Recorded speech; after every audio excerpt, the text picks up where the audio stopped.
আজকে তৈরি করে দেখাবো দোকানের মতন মিষ্টি দই। অনেকেই মনে করেন বাড়িতে মিষ্টি দই তৈরি করা খুবই কঠিন। আমরা মিষ্টি দই খেতে সকলেই ভালোবাসি। আর বাড়ির মিষ্টি দই বেশিরভাগই আমরা দোকান থেকেই কিনে আনি। তাহলে দেখে নেওয়া যাক কিভাবে দোকানের মতন খুব সহজ পদ্ধতিতে মিষ্টি দই তৈরি করব। অথচ একটুও জল কাটবে না। সম্পূর্ণ ভিডিওটি দেখবেন। ছোটখাটো অনেক টিপস রয়েছে যেটা আপনাদের পারফেক্ট মিষ্টি দই তৈরি করতে সাহায্য করবে। প্রথমে আমি ১ লিটার দুধ নিয়ে নিয়েছি।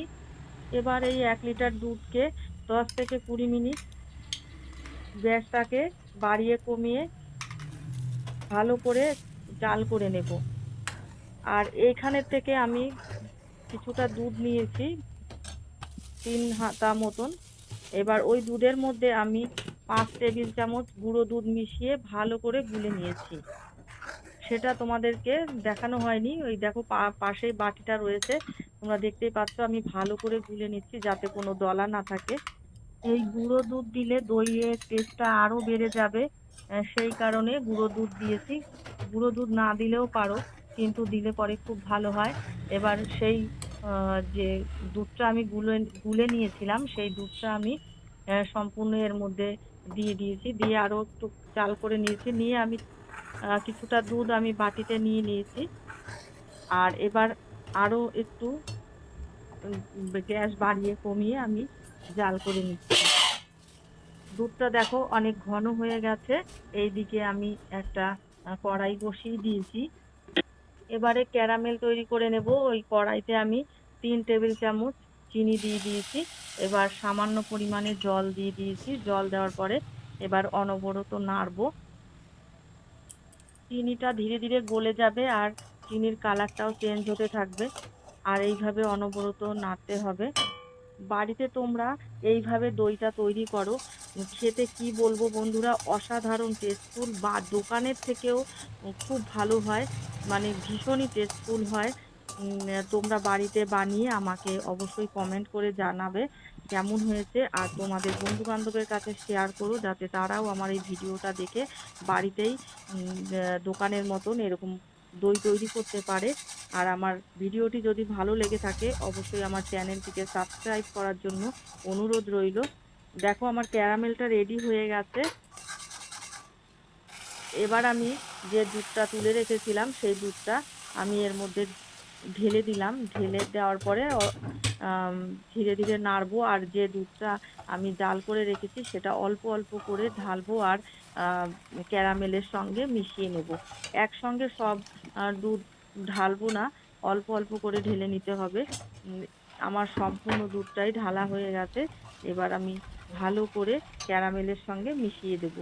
এবার মিশিয়ে দেওয়ার পরে যে যেরকম মিষ্টি খাবে সেই অনুযায়ী চিনি দেবে। আমি আগে ৩ টেবিল চামচ চিনি দিয়েছিলাম। সেই কারণে আমি চিনির পরিমাণটা একটু কম দিয়েছি।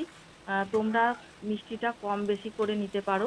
এবার চিনি দেওয়ার পরে দুধটা আরো একটু তরল হয়ে যাবে। তাই আরো কিছুক্ষণ একটু জাল করে নিতে হবে।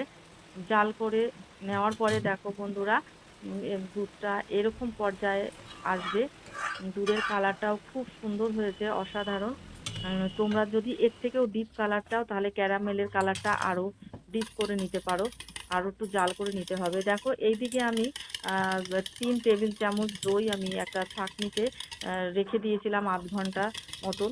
দইয়ের জলটা যখন ঝরে যাবে তখন দইটাকে একটি পাত্রে নিয়ে ভালো করে ফেটাতে হবে।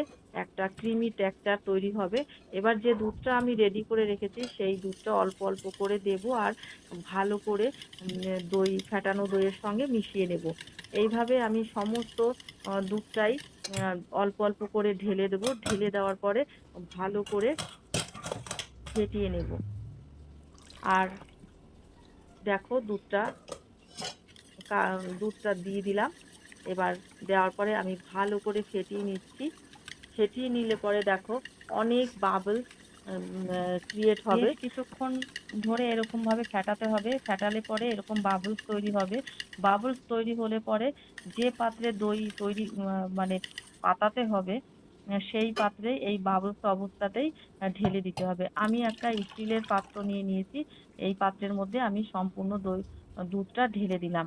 একদম এরকম বাবলস তৈরি হলে পরে আমরা যে দোকান থেকে দই কিনে নিয়ে আসি, সেই দোকানের দইয়ের যে উপরের অংশ যেরকম হয় ঠিক সেই রকম ভাবেই আমাদের এই পাতানো ঘরে পাতানো দইও একদম দোকানের মতন দইয়ের উপরের অংশ সেই রকম হবে। এবার আমার সম্পূর্ণ দুধটা ঢালার পরে আমি সেই পাত্রটা ধরে আমি রোদে রেখে দিয়েছিলাম প্রায় ৩ ঘন্টা। আর এখনের রোদ তো খুব কড়া রোদ, ভীষণ গরম।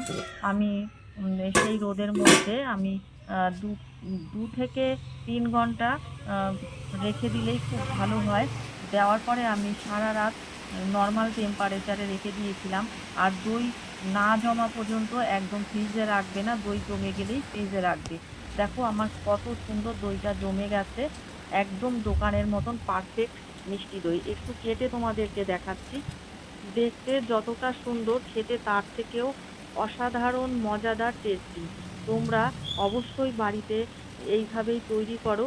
আর আমার ভিডিওটি তোমাদের বন্ধু-বান্ধবের কাছে শেয়ার করো যাতে তারাও উপকৃত হয় আমার এই ভিডিওটি দেখে বাড়িতে এইভাবে মিষ্টি দই তৈরি করতে পারে। আর বন্ধুরা, নেক্সট ভিডিওতে আবার তোমাদের সঙ্গে দেখা হবে। তোমরা খুব ভালো থেকো।